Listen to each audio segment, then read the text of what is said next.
दोस्तों आज हम डिस्कस करने वाले हैं गुर्जर एवं प्रतिहारों से संबंधित बनने वाले सारे महत्वपूर्ण जो प्रश्न हैं जो एग्जाम में पूछने लायक हैं वो इसे हमें एक वीडियो के अंदर ही सारे प्रश्न डिस्कस करने वाले हैं। तो हमारा पहला क्वेश्चन है, निम्न में से किस शिलालेख में प्रतिहारों को गुर्जर कहा गया है?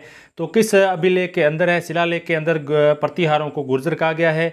तो वो कहा गया है, एक तो नीलगुंड व देवली शिलालेख के अंदर कहा गया है, एवं राधनपुर व खजुराहो 954 ईस्वी का शिलालेख है उसमें भी बताया गया है।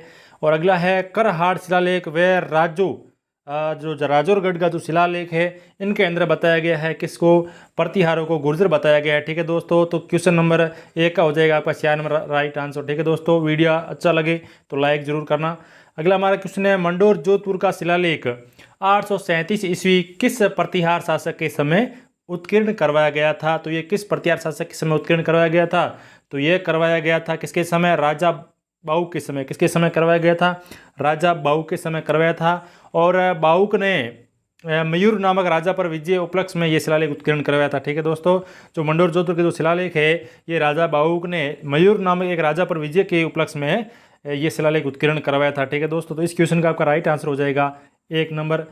अगला हमारा क्वेश्चन है, किस गुर्जर प्रतिहार शासक ने कन्नौज को अपने राज्य की राजधानी बनाया था? कौन से गुर्जर जो प्रतिहार शासक है उन्होंने कन्नौज को अपनी राजधानी बनाई थी?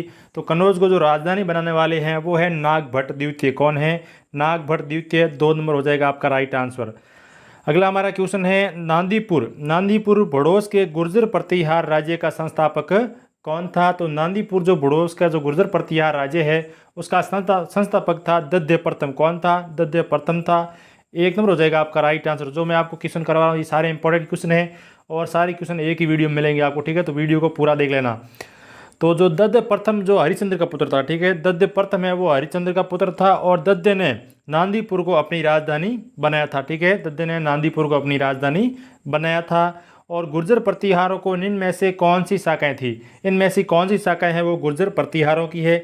तो मंडोर प्रतिहारों की है, भीनमाल भी गुर्जर प्रतिहारों की, राजौरगढ़ भी प्रतिहारों की, अगली है बड़ोस भी प्रतिहारों की और कन्नौज भी प्रतिहारों की। तो इस क्वेश्चन का आपका राइट आंसर हो जाएगा, ये सारे राइट हो जाएंगे। ठीक है दोस्तों, ABCD, ठीक है, ABCDE ये सारे हो जाएंगे आपके राइट। ठीक है दोस्तों, तो क्वेश्चन नंबर 5 के ये सारी राइट है, ये सारे देख लेना है। जो ये सारे यहाँ पर शाखाएं दी हुई हैं ये गुर्जर प्रतिहारों की है। अगला हमारा क्वेश्चन है, मंडोर के गुर्जर प्रतिहार वंश का मूल पुरुष कौन था? तो जो गुर्जर प्रतिहार मंडोर के जो गुर्जर प्रतिहार है उनका जो मूल पुरुष था वो था हरिश्चंद्र। कौन था? हरिश्चंद्र था। 2 नंबर हो जाएगा आपका राइट आंसर।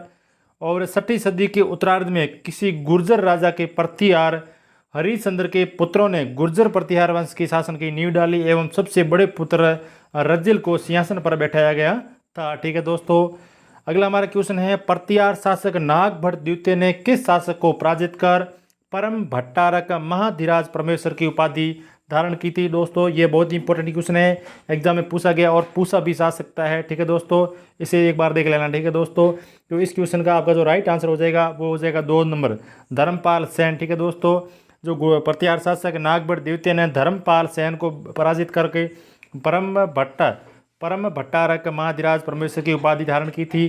तो इस क्वेश्चन का आपका राइट आंसर हो जाएगा 2 नंबर। अगला हमारा क्वेश्चन है, प्रतिहार शासक ककुक राजा बाहु के उत्तराधिकारी, ठीक है, ये ककुक था, ये राजा बाहु का उत्तराधिकारी था, ने इनमें से कौन से शिलालेख उत्कीर्ण करवाए थे?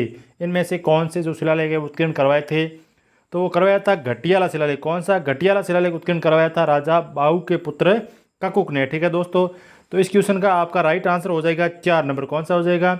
4 नंबर राइट आंसर हो जाएगा।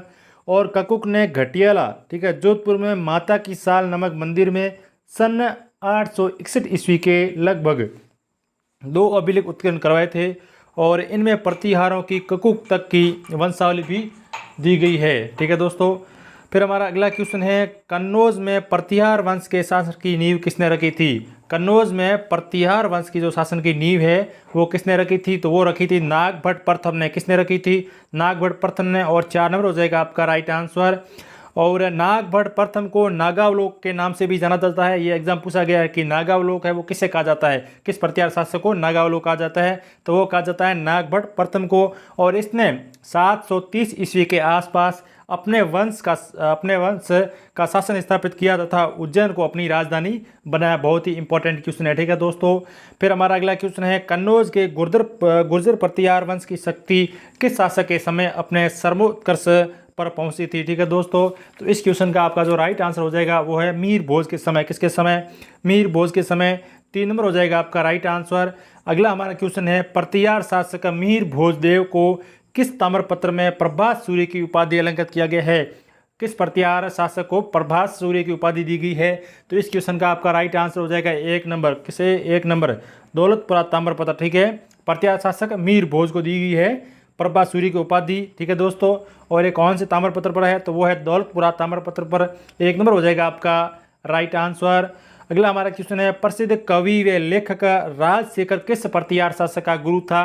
तो राजशेखर है वो किस प्रतिहार शासक का गुरु था? तो वो था महेंद्रपाल प्रथम का गुरु था। किसका था? महेंद्रपाल प्रथम का गुरु था। इस क्वेश्चन का आपका राइट आंसर हो जाएगा 4 नंबर। और राजशेखर ने, ठीक है दोस्तों, जो राजशेखर है उन्होंने क्या किया था? महेंद्रपाल के जो गुरु थे राजशेखर, उन्होंने विद्यसाल भंजिका, प्रबंध कोश, कर्पूर मंजरी एवं बाल भारत आदि ग्रंथों की रचना की थी। ये कई बार एग्जामों में पूछा गया है कि इनमें से कौन जो यहाँ पर दी गई है ग्रंथ ये किसने लिखे हैं, ठीक है दोस्तों। तो ये है राजशेखर के ग्रंथ। 1-2 बार वीडियो को पॉज करके जरूर पढ़ लेना। अगला हमारा क्वेश्चन है, वृत्त कथा, ठीक है, वृत्त कथा कोश के रचयिता हरिसेन किस प्रतिहार शासक के समकालीन थे, ठीक है दोस्तों। तो वृत्त कथा कोश के रचयिता हरिसेन है वो किसके थे? किसके समकालीन राजा थे? तो वो थे विनायकपाल देव प्रथम के समकालीन थे, ठीक है दोस्तों। तो इस क्वेश्चन का आपका राइट आंसर हो जाएगा 2 नंबर। अगला हमारा क्वेश्चन है, राजस्थान में प्रतिहार वंश के संस्थापक हरिश्चंद्र की राजधानी थी। जो राजस्थान के प्रतिहार वंश के हरिश्चंद्र है उनकी राजधानी कौन सी थी? तो वो थी मंडोर। मंडोर कहाँ पर है? जोधपुर के अंदर। 4 नंबर हो जाएगा आपका राइट आंसर।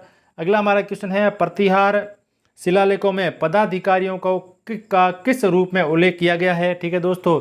तो किस रूप में उल्लेख किया गया है? वो किया गया है राजपुरुष के रूप में, ठीक है दोस्तों।